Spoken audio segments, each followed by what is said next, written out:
Tucker Carlson made a lot of people upset when he went to Moscow. He was hanging out, chumming it up with the rich folks, going and seeing various plays, hoping not to get shot in the back like Abraham Lincoln.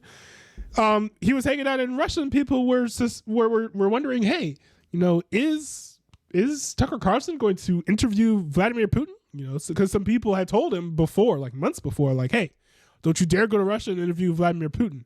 Well, Tucker Carlson, like the nice rule-following dude that he is, has announced that he is going to interview Vladimir Putin. So here is the video explaining kind of why he's deciding to do this. I thought it'd be really interesting to give this a look.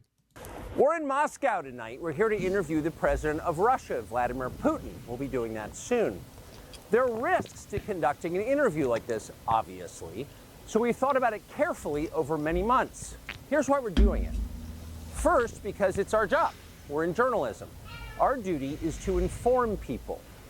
2 years into a war that's reshaping the entire world, most Americans are not informed. They have no real idea what's happening in this region, here in Russia or 600 miles away in Ukraine. But they should know. They're paying for much of it in ways they might not fully yet perceive.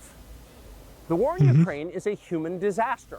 It's left hundreds of thousands of people dead, an entire generation of young Ukrainians, and it's depopulated the largest country in Europe. But the long-term effects are even more profound. This war has utterly reshaped the global military and trade alliances, and the sanctions that followed have as well. And in total, they have upended the world economy. The post-World War II economic order, the system that guaranteed prosperity in the West for more than 80 years, is coming apart very fast, and along with it, the dominance of the US dollar. These are not small changes. They are history-altering developments. They will define the lives of our grandchildren. Most of the world understands this perfectly well. They can see it. Ask anyone in Asia or the Middle East what the future looks like. And yet the populations of the English-speaking countries seem mostly unaware. They think that as nothing has really changed. And they think that because no one has told them the truth. Their media outlets are corrupt. They lie to their readers and viewers. And they do that mostly by omission. For example, since the day the war in Ukraine began, American media outlets have spoken to scores of people from Ukraine, and they have done scores of interviews with Ukrainian President Zelensky. We ourselves have put in a request for an interview with Zelensky. We hope he accepts. But the interviews he's already done in the United States are not traditional interviews. They are fawning pep sessions specifically designed to amplify Zelensky's demand that the U.S. enter more deeply into a war in Eastern Europe and pay for it. That is not journalism. It is government propaganda. Propaganda of the ugliest kind, the kind that kills people. At the same time, our politicians and media outlets have been doing this, promoting a foreign leader like he's a new consumer brand. Not a single Western journalist has bothered to interview the president of the other country involved in this conflict, Vladimir Putin. Most Americans have no idea why Putin invaded Ukraine or what his goals are now. They've never heard his voice. That's wrong. Americans have a right to know all they can about a war they're implicated in, and we have the right to tell them about it because we are Americans too. Freedom of speech is our birthright. We were born with the right to say what we believe. That right cannot be taken away no matter who is in the White House. But they're trying anyway. Almost 3 years ago, the Biden administration illegally spied on our text messages and then leaked the contents to their servants in the news media. They did this in order to stop a Putin interview that we were planning. Last month, we're pretty certain they did exactly the same thing once again. But this time, we came to Moscow anyway. We are not here because we love Vladimir Putin. Oh, interesting. I actually feel like Tucker Carlson is the type of person who would like Vladimir Putin because he has in the past shown affinity for conservative-leaning, authoritarian type rules. Like, I actually had this queued up right here. I reacted to this like almost 2 years ago, a year and a half ago, where Tucker Carlson literally praised China for for banning people from playing video games for more than like 3 hours a week or something. Online gaming for children in China will now be limited candy corn is dope. 3 hours a week. Eat candy corn. Weekend. This is being Okay, here's what's whack right here. to prevent the addiction to online games. Is that a crazy idea?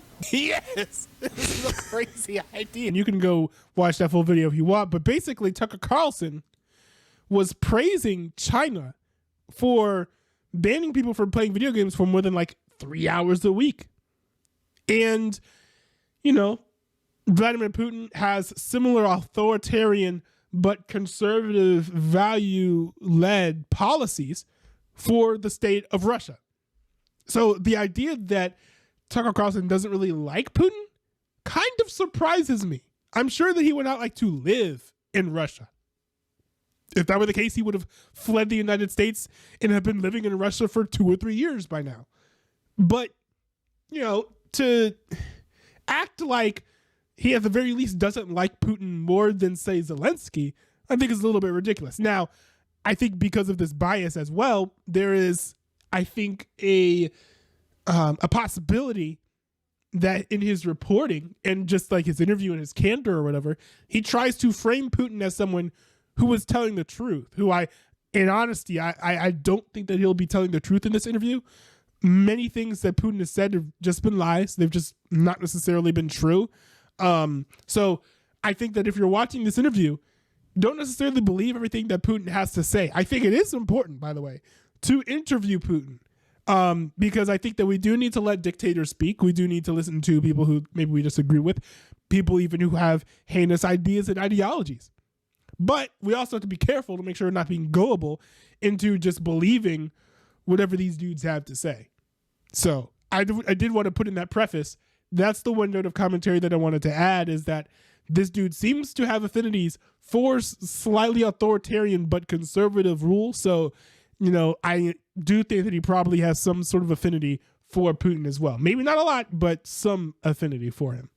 We are here because we love the United States. We want it to remain prosperous and free. We paid for this trip ourselves. We took no money from any government or group. Nor are we charging people to see the interview. It is not behind a paywall. Anyone can watch the entire thing, shot live to tape and unedited, on our website, tuckercarlson.com.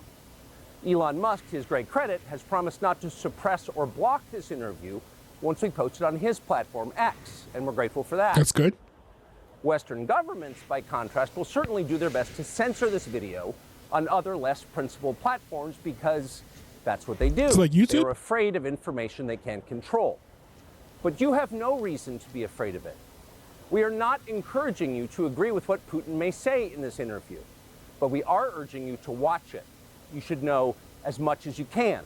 And then, like a free citizen and not a slave, you can decide for yourself. Thanks. I will say I agree with them, right? Like, you should be watching the interview. You should be at least hearing what he's saying, even if what he's saying is lies. You should be listening to what he has to say, so that you can get an understanding of what his people are being fed, because his people are basically living off of Russian state propaganda.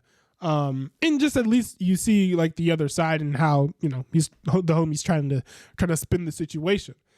So, you know, he kind of got some hate, I think, for doing this interview. I think that he should be doing interviews like this like all the time. I would love to see him just go across Europe and just interviewing just all of the heads of state. Like, that would be amazing, I think. And a great window to the world, because there are a lot of really interesting things happening internationally that just don't really make American news.